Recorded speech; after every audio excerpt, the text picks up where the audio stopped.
Assalamualaikum warahmatullahi wabarakatuh. Perkenalkan, nama saya Vira Ayu Ningrum, NIM 202033002, kelas 1A, Program Studi Pendidikan Guru Sekolah Dasar. Di sini saya akan membuat video pembelajaran guna untuk memenuhi tugas ujian akhir semester mata kuliah komputer pembelajaran SD. Berikut video pembelajaran dari saya. Assalamualaikum warahmatullahi wabarakatuh. Halo anak-anak hebat, bagaimana kabar kalian hari ini? Semoga anak-anak dalam keadaan sehat selalu ya. Sebelum pembelajaran hari ini, Bu Guru akan mengajak anak-anak berdoa terlebih dahulu. Berdoa dimulai.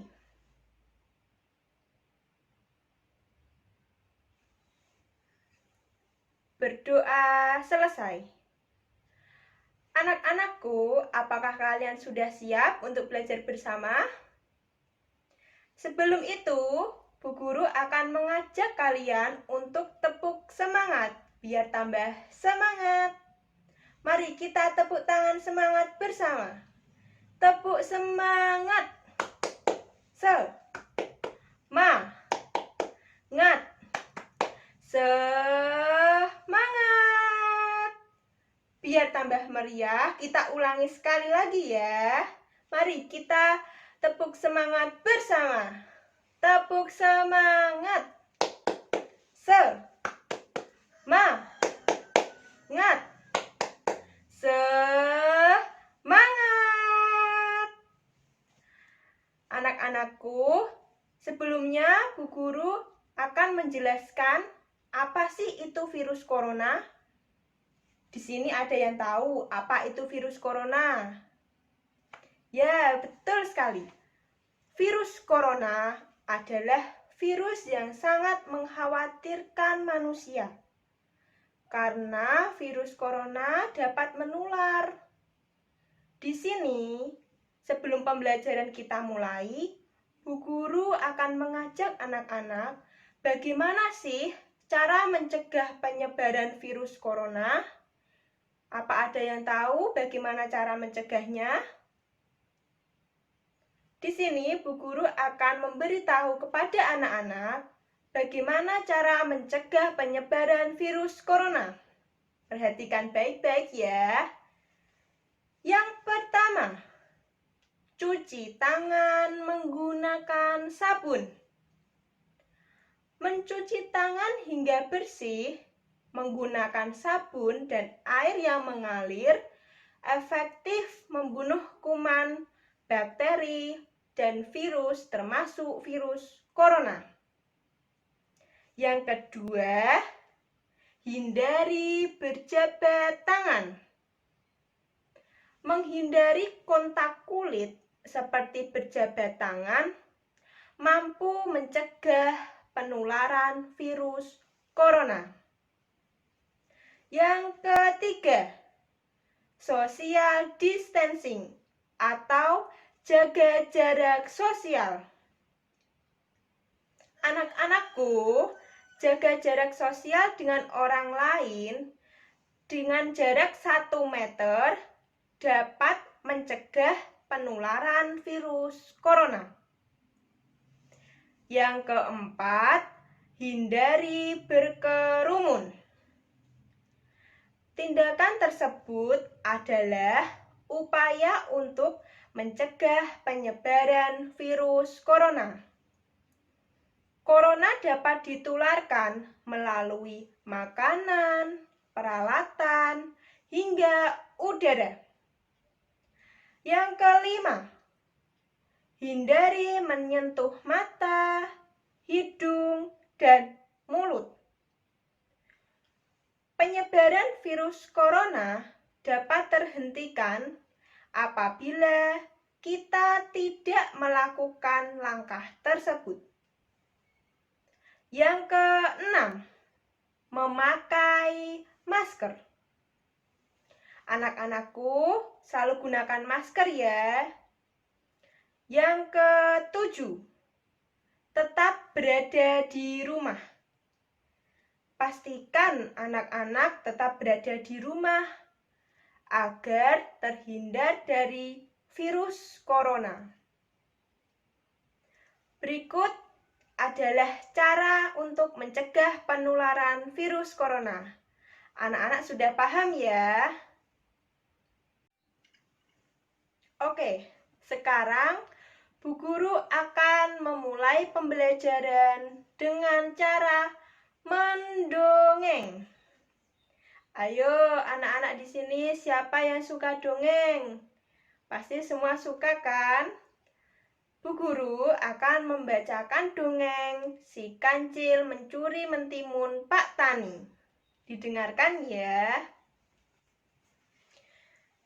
Di suatu hari, diceritakanlah si kancil yang cerdik sedang berjalan-jalan keluar hutan menuju arah perkebunan Pak Tani. Dengan seketika, langkah si kancil terhenti karena melihat kebun Pak Tani yang sangat subur dan buah mentimun yang sangat lebat dan segar. Si kancil berbicara sendiri. Wah, mentimunnya segar nih kayaknya. Enak kalau dimakan dan menghilangkan rasa hausku. Bergegaslah si kancil mendekati kebun mentimun dan sambil mengamati di sekeliling kebun itu. Aman nih kayaknya, kata si kancil. Tibalah di kebun mentimun. Tak lama lagi, si kancil mengambil mentimun yang besar dan segar-segar itu, lalu memakannya. Aduh, yang ini kok kurang enak ya. Yang satu lagi kelihatan besar dan kayaknya enak untuk dimakan, kata si kancil.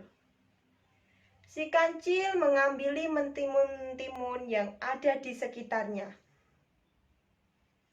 Setelah kenyang dan mengambil beberapa mentimun untuk dibawa pulang ke hutan, kemudian si kancil pergi dari hutan. Perbuatan itu terus diulangi di keesokan harinya. Si kancil mencuri kembali mentimun milik Pak Tani. Kemudian si kancil berbicara. Aku punya tempat makan yang banyak, jadi tidak usah capek-capek lagi untuk mencari makanan. Besok saya akan kembali untuk mengambil mentimun ini, kata si kancil. Di siang harinya, Pak Tani datang ke kebun untuk melihat dan merawat kebun mentimun miliknya. Setelah sampai di kebun, Pak Tani terkejut karena mentimun miliknya berserakan, bekas gigitan hewan, dan banyak mentimun yang hilang. Pak Tani sangat marah karena banyak mentimunnya yang hilang dicuri. Kemudian Pak Tani pun mencari akal untuk menangkap si pencuri tersebut. Sambil beristirahat, Pak Tani pun berpikir, Setelah beberapa lama berpikir, didapatkannya ide untuk menangkap dengan jebakan orang-orangan dengan menggunakan lem di tubuh boneka orang-orangan tersebut. Pak Tani berbicara, "Mudah-mudahan berhasil, dan besok saya tangkap kamu si pencuri mentimunku," kata Pak Tani dengan kesal. Pak Tani pun membuat orang-orangan tersebut, berharap Pak Tani bisa menangkap si pencuri mentimunnya.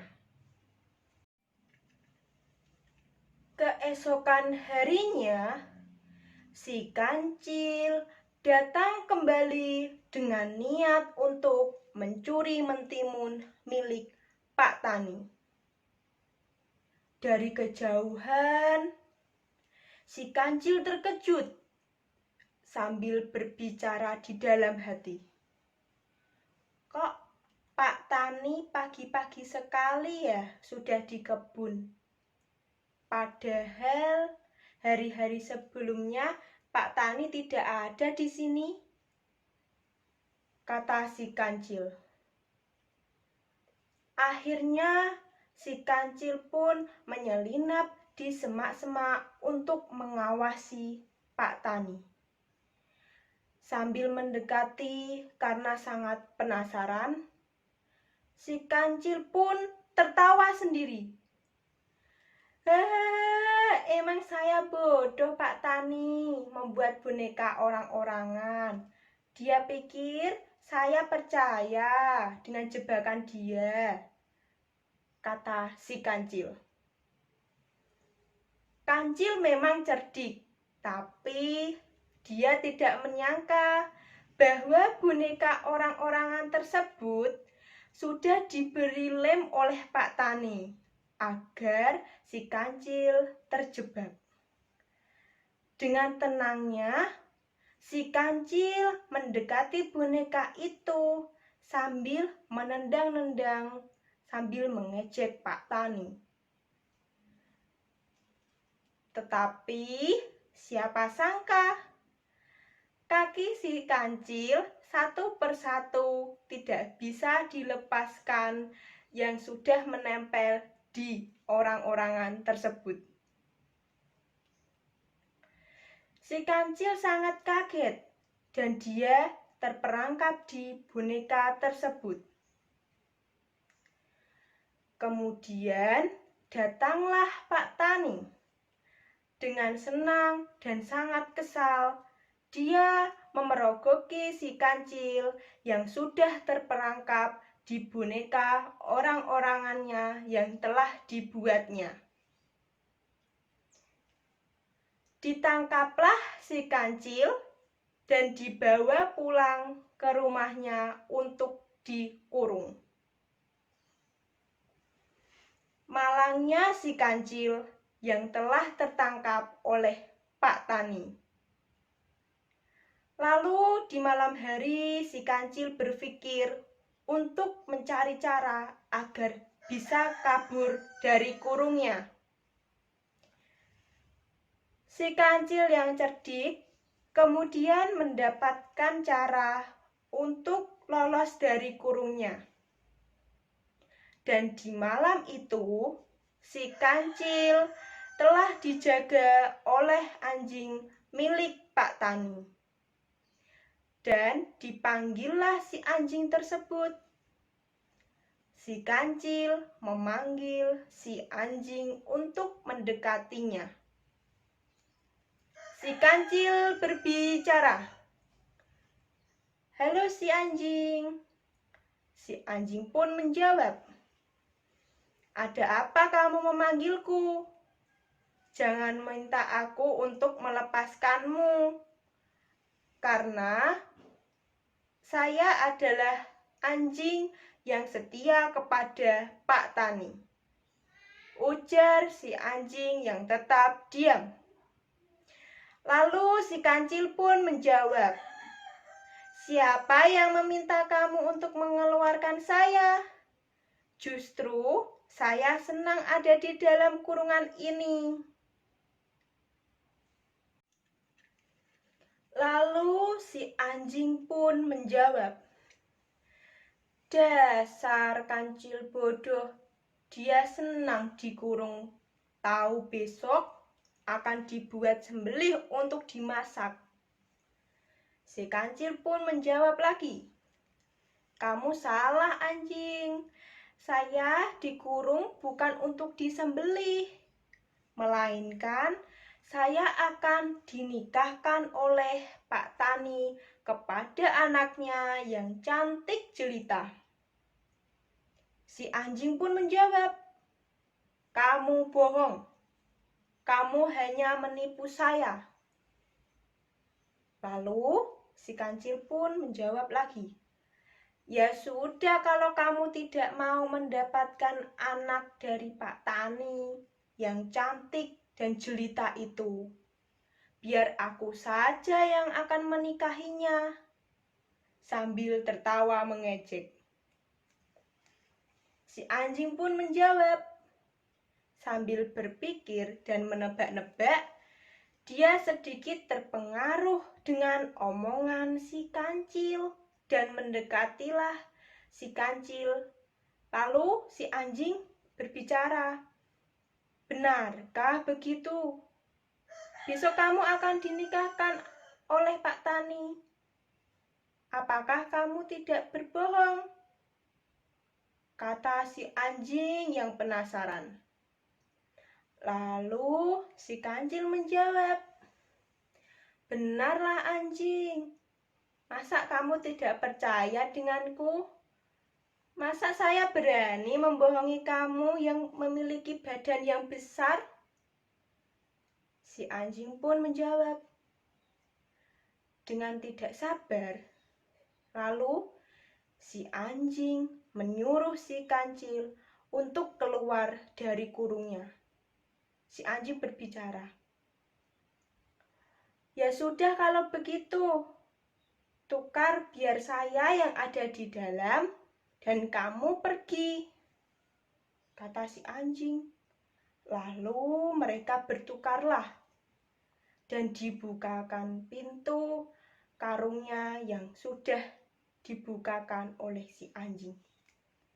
Setelah anjing masuk ke dalam, maka si kancil menguncikan kembali kurungnya sambil dia lari dan tertawa. Si kancil pun berbicara kepada si anjing, "Kamu tertipu. Sebenarnya omongan saya itu hanya bohong, anjing." Berlarilah si kancil sambil bahagia. Anak-anakku, tadi adalah dongeng yang berjudul Si Kancil Mencuri Ketimun Pak Tani. Sekarang Bu Guru akan memberitahu kepada anak-anak pesan moral yang dapat kita ambil dari cerita dongeng tersebut.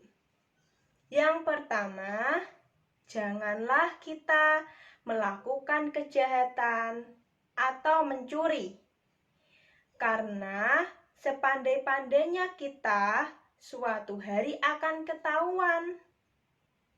Yang kedua, janganlah berpikir pendek, karena berpikir pendek akan menyebabkan kesesalan pada kita. Berpikirlah sebelum melakukan perbuatan. Jangan seperti anjing yang mudah untuk dibohongi si kancil. Sampai sini anak-anak paham ya?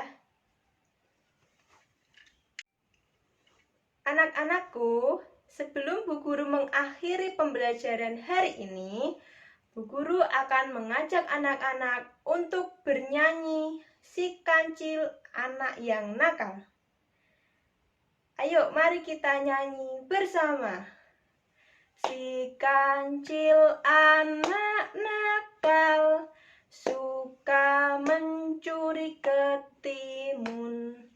Ayo lekas dikurung, jangan diberi ampun. Sekali Sekali lagi ya. Si kancil anak nakal, suka mencuri ketimun. Ayo lekas dikurung, jangan diberi ampun. Anak-anak, cukup sekian pembelajaran hari ini. Bu Guru tutup dengan membaca hamdalah. Alhamdulillahirabbil alamin. Anak-anak tetap jaga kesehatan ya. Terima kasih. Wassalamualaikum warahmatullahi wabarakatuh. Sekian video pembelajaran dari saya. Apabila ada tutur kata yang kurang berkenan, saya mohon maaf. Wassalamualaikum warahmatullahi wabarakatuh.